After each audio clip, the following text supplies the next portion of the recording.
this third Sunday of Lent, the Church gives us the Ten Commandments to meditate on from our first reading. Even though they have been made known to us by divine revelation, that is, God has revealed them to us, we know them through human reason, and they are implanted by God on every person's heart. They have been rejected by many in contemporary society, especially by our political leaders. So it is good to clean out the dust, to go through them during this Lenten season, and to do an examination of conscience, realizing that many people will say, well, you know, I'm a pretty good person. I haven't killed anyone lately. Not realizing perhaps that just because they didn't kill someone doesn't mean that they still cannot commit a mortal sin. Every sin is an infinite offense against God's goodness. Pride is somewhere at the root of all sin. The following is not an exhaustive list, but based on the third part of the Catechism of the Catholic Church. So this is not Fr Dominic's stuff. This is from the Catholic Church herself, and if we refuse to believe this, we refuse to believe what the Church teaches. And if we refuse to believe what the Church teaches, it's a sin. We're in trouble. And we need to change our ways and the ways of thinking. Many of these sins, which I am going to list for you, are objectively serious, grave, mortal sins. The first commandment, I am the Lord your God, you shall not have strange gods before me. The first commandment, which most people don't realize or recognize, embraces faith, hope, and charity, and requires us to protect and nourish our faith with prudence and vigilance, and to reject everything that is opposed to it. And there are various ways of sinning against faith. For example, voluntary doubt about the faith. This is where I disregard or to refuse to hold as true what God has revealed and which the Church proposes for us to believe. Involuntary doubt. That's where I have hesitation in believing. I have great difficulty in overcoming objections connected with the faith. And also, if I allow anxiety in myself, great anxiety aroused by sometimes what appears to be obscurity about the Catholic faith. And so, if deliberately cultivated, doubt can lead to spiritual blindness. Something called incredulity, which is the neglect of revealed truth or the willful refusal to assent to it. So I neglect what God has revealed to us or told to us through the Bible. Heresy is the obstinate post-baptismal denial or doubt of some truth which must be believed with divine and Catholic faith. So after I'm baptized, if I obstinately refuse to hold some truth, therefore if I deny it or doubt it obstinately, something which must be held because I am a Catholic, then I fall into the sin of heresy. Apostasy is the total renunciation of the Christian faith. That's where I say, you know, all this Jesus business, everything that the Church is and stands for, I refuse to believe it and embrace it. I completely throw out the Christian faith. Apostasy. Schism is the refusal of submission to the Holy Father, to the Pope, or of communion with the members of the Church subject to him.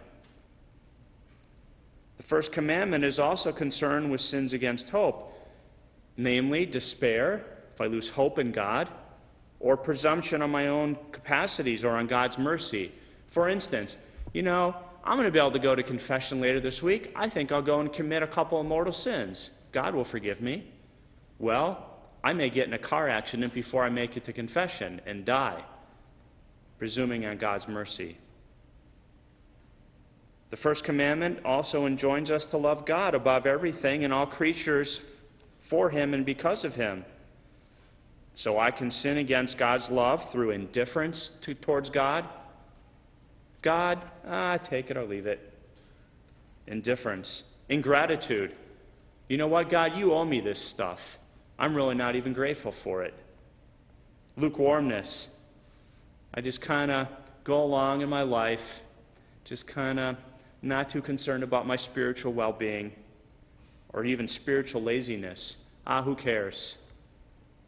And people fall into this, is hatred of God. And of course, this comes from pride. The first commandment also forbids honoring gods other than the one Lord who has revealed himself to his people. So many people today fall into superstition, where I attribute an importance in some way magical. I attribute in some magical way to practices or things that are happening something that did not come from God. Or how about polytheism?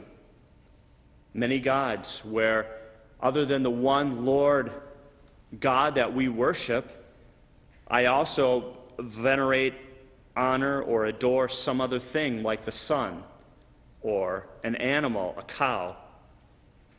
People fall into this stuff. Idolatry not only refers to false pagan worship, but also consists in divinizing what is not God. And so man commits idolatry whenever he honors and reveres a creature in place of God, whether this be gods or demons. For example, Satanism, power, pleasure, race, even my ancestors. You know, old Billy died 400 years ago, but I think I'm going to worship him. Well, that doesn't work.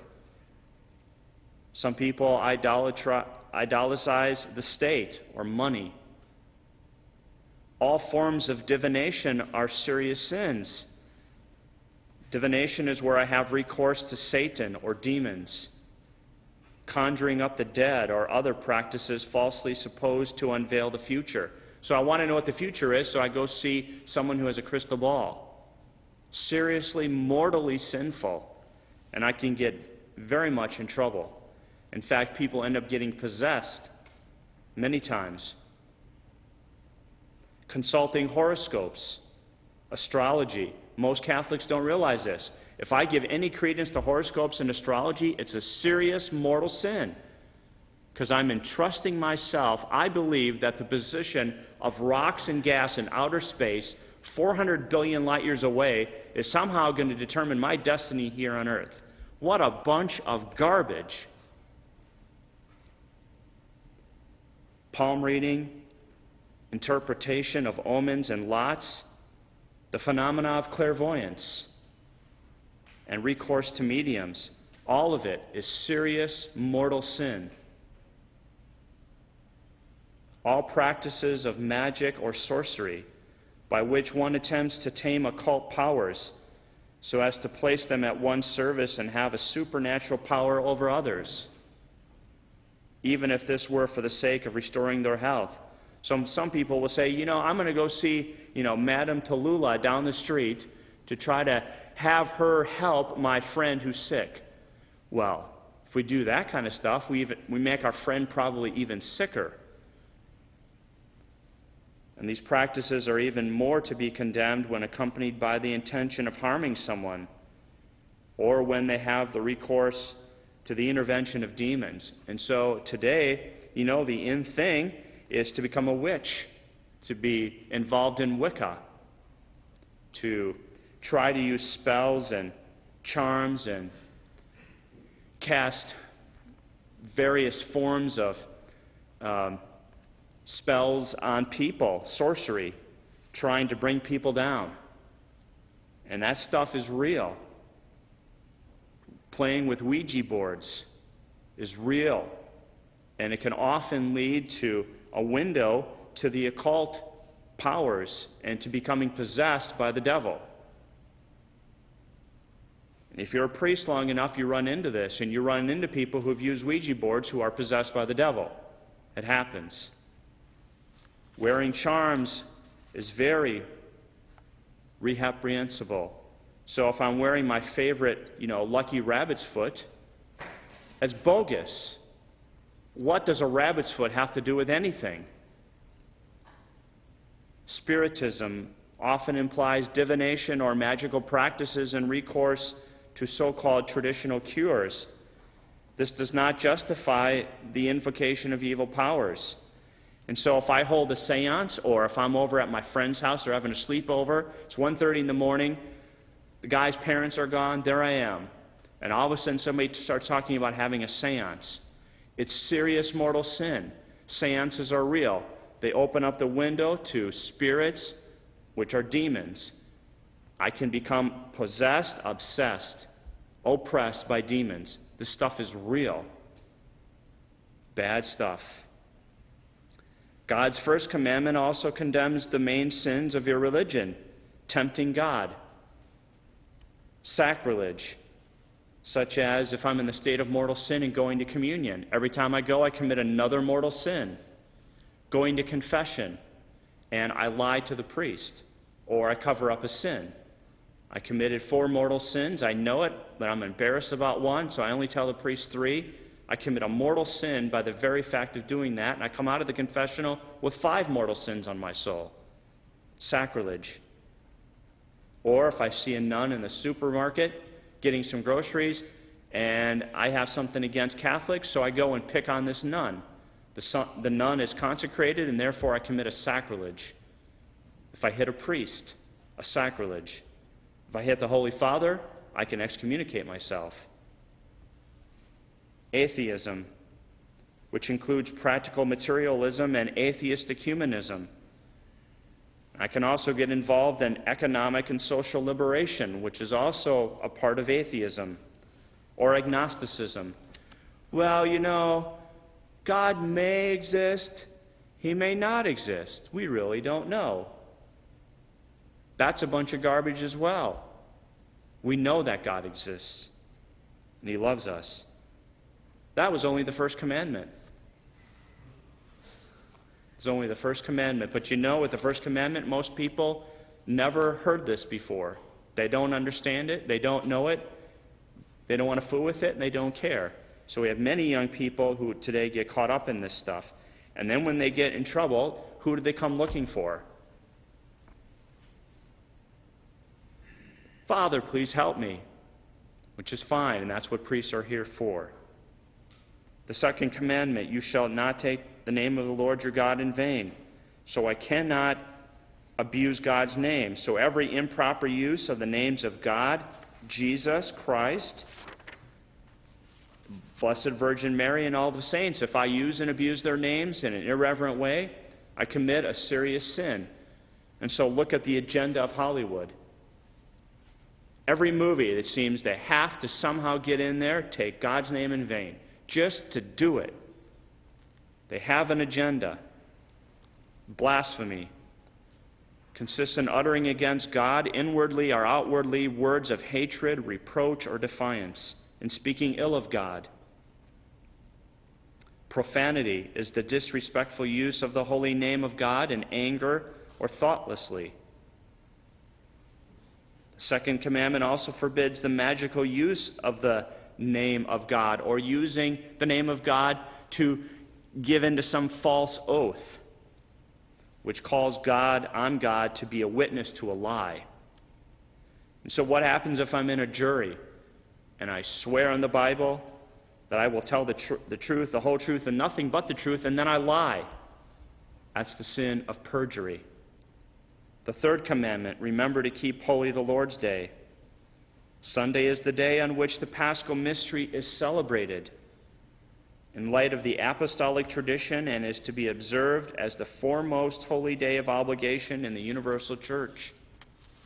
Also to be observed are the holy days of obligations. And all Catholics have a responsibility to find out what the holy days of obligation are. We can't say, well, I just kind of missed it. Well, get out a book, call somebody, talk to your priest, find out what they are, write them down, and make it on time, and be there, and keep the holy days of obligation. There is no excuse for missing a holy day of obligation, unless, something like I'm sick, or I have to take care of somebody who's in dire need, something like that, of course. But just because I'm just too lazy to find out what it is, it's a serious sin by the very fact of doing that. So I must also not do unnecessary work on Sunday. I need to make it a day of rest and leisure, and I need to spend more time in prayer, adoring and worshiping God. So just because I don't go to work doesn't mean I can go shopping for 8 hours in one day. That's serious sin. Article 4, the fourth commandment, honor your father and your mother. And so I can violate this through disobedience, disrespect, ingratitude, irreverence, contempt, or dishonor towards my parents. So even if I do what they tell me, but I'm disrespectful, it's a sin. I owe my parents respect, gratitude. I need to revere them. Of course, if they ask me to do something sinful, I can't do it. But I do need to be obedient. Not taking care of my elderly or sick parents, another sin. Not providing, educating, or caring for one's children, a sin. Not providing for my child's or my children's spiritual needs. If I just let them, I don't teach them the virtues, I don't teach them the faith, they can just kind of have whatever and do whatever they want, learn all of their education from Madonna and rock stars and, Metallica. Well, that's no good. That's being a parent who is not doing their job right.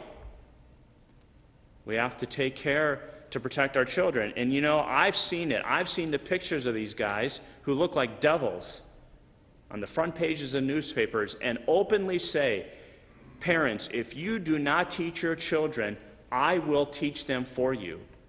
What are they going to teach your children?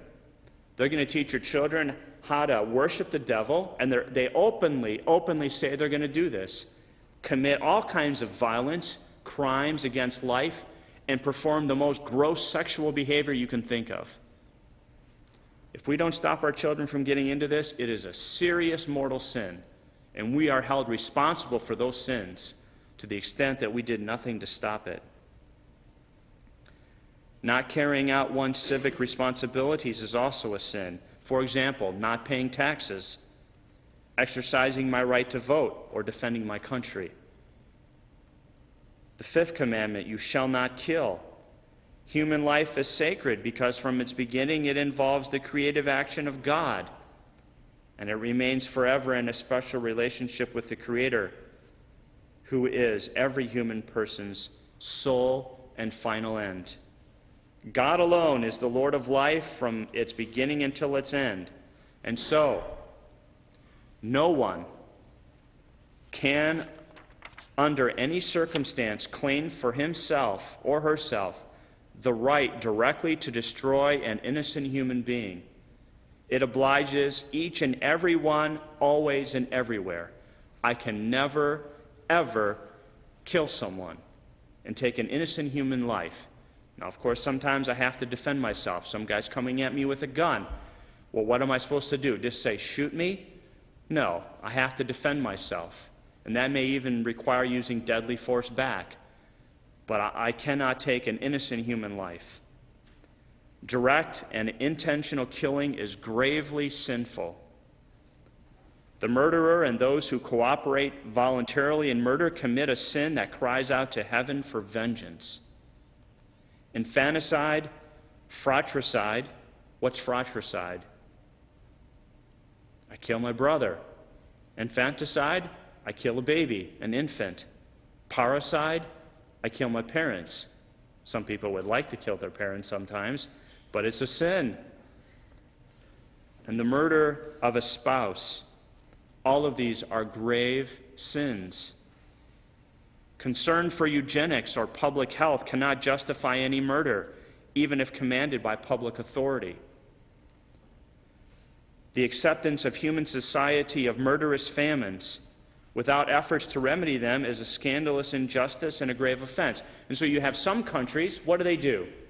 Because of politics or greed, they can allow the members of their society to starve to death. Famine. It is serious sin. It is a sin that cries out for vengeance from heaven. And it's happening all around us. Those whose avaricious dealings lead to the hunger and death of their brethren in the human family indirectly commit homicide. It is a serious crime against humanity. All human life must be absolutely protected from the moment of conception until natural death. From the first moment of his existence, a human being must be recognized as having the rights of a person, among which is the inviolable right of every innocent being to life. And so even an embryo is a human being, and under no circumstances can I destroy an embryo. If I do, it's murder. We should never kill an embryo or any other human being. Formal cooperation in abortion constitutes a grave offense. In fact, it is so grave that if I have an abortion, the church attaches to this the canonical penalty of excommunication. It is called an excommunication latae sententiae. It automatically happens. I don't even need a bishop next to me when I go into the abortion clinic to say, you know what, you just had an abortion, you're excommunicated. No. If I go in and I have an abortion, I automatically excommunicate myself if I'm a Catholic. Prenatal diagnosis is seriously sinful when done with the thought of possibly inducing an abortion, depending on the results. So I go in, I have a prenatal diagnosis done. Well, you know what? Because of the outcome, I'm going to now kill my baby. Seriously sinful.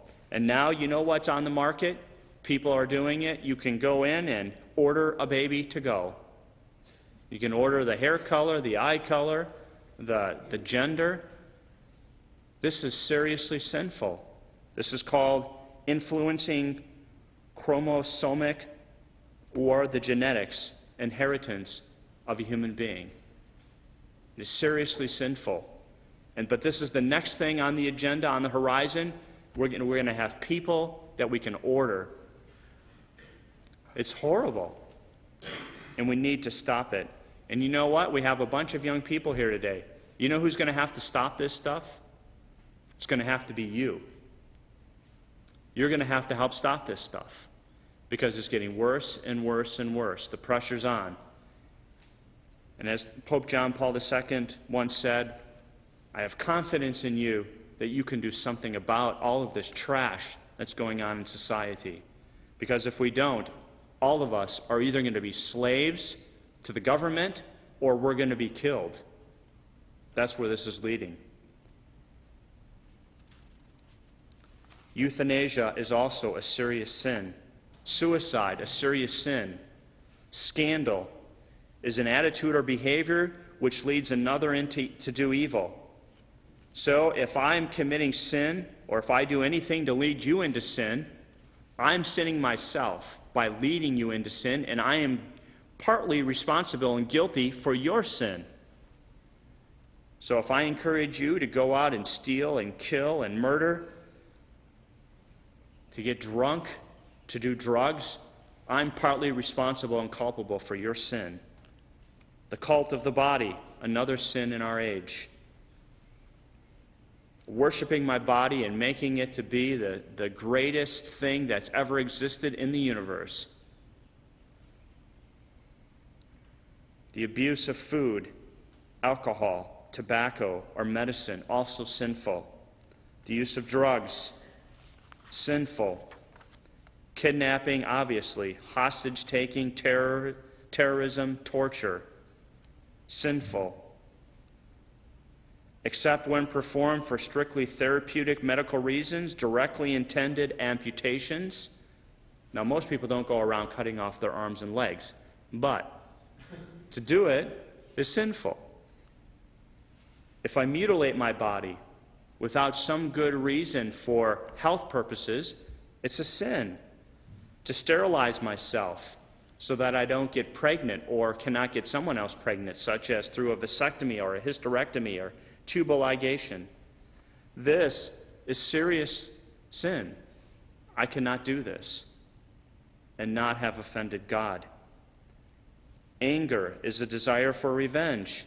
To desire vengeance in order to do evil to someone who should be punished is immoral. So even if someone does something wrong, if I take vengeance out of my anger to try to punish them and I do violence to them, even though they deserve justice, I'm wrong. I have to let the proper authorities take care of that and punish them according to the law. Deliberate hatred is sinful. The sixth commandment, you shall not commit adultery. We're only halfway through, and I see moans and groans, people yawning, putting their head down. They don't want to hear it. Well, you know what? Too bad. You shall not commit adultery. The tradition of the church has understood the sixth commandment as encompassing the whole of human sexuality. Any sin committed in this area is mortally sinful by its very nature. Lust is disordered desire for or inordinate enjoyment of sexual pleasure. Sexual pleasure is morally disordered when sought for itself, isolated from its procreative and unitive purposes. The church has always taught that self-abuse is a mortal sin. Let us be clear, self-abuse. And if you don't know what it is, ask somebody, preferably your parents or a priest. It is a mortal sin. I lose God's grace if I do it. So is fornication, contraception, sterilization, pornography, prostitution, rape, incest, homosexuality, adultery, divorce, polygamy, sexual abuse, and cohabitation. Living together, which is now a common thing in our society, seriously sinful. And if someone is living together and refuses to change that situation and comes to confession, guess what? A priest has to refuse them absolution. They go away in their sins. The seventh commandment, you shall not steal. This forbids unjustly taking or keeping the goods of one's neighbor and wronging him in any way with respect to his goods. So theft, stealing, games of chance when someone is deprived of necessities, that is, if I go gamble away the family inheritance, enslavement of human beings, any form of unjustly taking and keeping the property of others, business fraud, paying unjust wages, forcing up prices by taking advantage of the ignorance or hardship of others, manipulation of the price of goods artificially in order to seek gain. And so you know what? Greed. And this is what is fueled the current global economic crisis, is greed and unjust business practices, fraud. You know, we're hearing men who can scheme $65 billion from people throughout the world. Absolutely incredible, and get away with it for a time. Work done poorly is a sin. Tax evasion, forgery of checks and invoices, excessive expenses and waste. And if I have taken something that is not mine, I have to return it or I have to make restitution for what I've stolen. The eighth commandment, you shall not bear false witness against your neighbor. And so I cannot bear false witness against my brothers or my sisters. When it is under oath, as we've mentioned, it is perjury. And so I also have to respect the reputation of other people. I cannot give in to rash judgment or detraction or calumny. Even listening to gossip is a sin without trying to stop it or trying to correct it. Boasting or bragging. What's bragging or boasting? I tell you how great I am. That's boasting. Look at how great I am. I can do this, this, and this. Maybe I can. Of course, I need God's help to do it, but then I attribute it to myself, and I tell you how great I am. That's boasting. A lie consists in speaking a falsehood with the intention of deceiving. Lying is never allowed. Lying is an intrinsic evil. It can never be done. The 9th commandment, you shall not covet your neighbor's wife. In the Catholic tradition, the 9th commandment forbids carnal concupiscence. The 10th forbids coveting another's goods. And so with the 9th commandment, it forbids immodesty, unchaste thoughts, and desires. So, I can't go around dressing such that I show off my body such that it's going to lead other people into sin. That's dressing immodestly. And it does lead other people into sin. And I am responsible for those sins if I do it. And I have to watch my thoughts and desires. To give willful full consent to an impure thought or desire is itself a mortal sin. The 10th commandment, you shall not covet your neighbor's goods. The 10th commandment forbids greed, avarice, and envy, which is part of what has brought us to the current global economic crisis. Now, on this fine Sunday, I have taken a half an hour of your time to make an examination of conscience. But we have many Catholics who claim that they never heard this stuff before. Now you have. This is a good examination of conscience, and is something that we should keep in mind, especially when we're preparing to go to confession. It was worth the 30 minutes to go through this, and to understand it and to know it. And now, if we've committed any of it, we must confess these sins to a Catholic priest and receive absolution.